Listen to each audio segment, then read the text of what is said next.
Supreme court के committee आई थी, उसके बाद उन्होंने कुछ निर्देश दिए। इस निर्देश के अनुपालन में हम कुछ कर रहे हैं।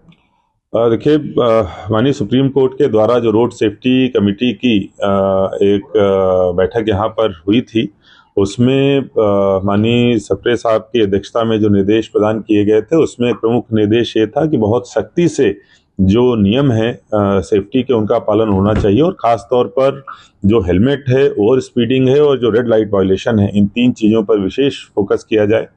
विगत दिवस में जो माननीय उच्च न्यायालय के द्वारा भी इस प्रकार से जो पिटीशन है, जिसमें पर्सनल अपीयरेंस हम लोगों की लगी थी, उसमें इसी प्रकार के निर्देश प्रदान किए गए थे।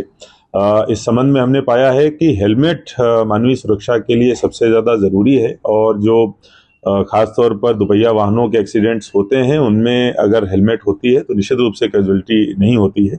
इसको दृष्टिगत रखते हुए एक हमने प्रतिबंधात्मक आदेश आज जारी किया है कि आगामी 1 तारीख से 1 अगस्त से इंदौर जिले के किसी भी पेट्रोल पंप पर जब तक दुपहिया वाहन के पास में, जो चालक के पास में हेलमेट नहीं होगा, तब तक उसको पेट्रोल नहीं दिया जाएगा।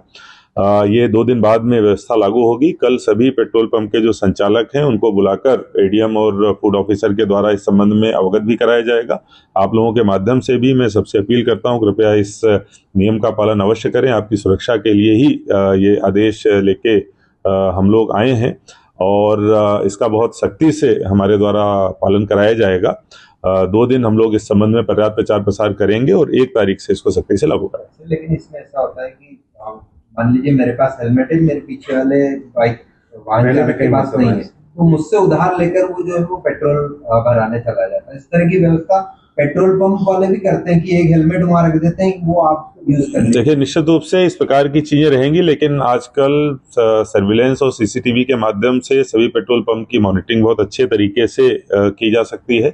इसके अलावा ट्रैफिक पुलिस को भी निर्देशित किया जाएगा, और हमारी फूड की टीम भी रैंडम इसमें चेकिंग का काम करेगी, और निश्चित रूप से ये सुरक्षा को लेकर नियम लाया गया है। मैं आपके माध्यम से, और कल पेट्रोल पंप संचालकों को भी हम इस चीज से अवगत कराएंगे कि उनको भी इसमें हमारा भागीदार बनना है और सख्ती से इसका पालन करना है।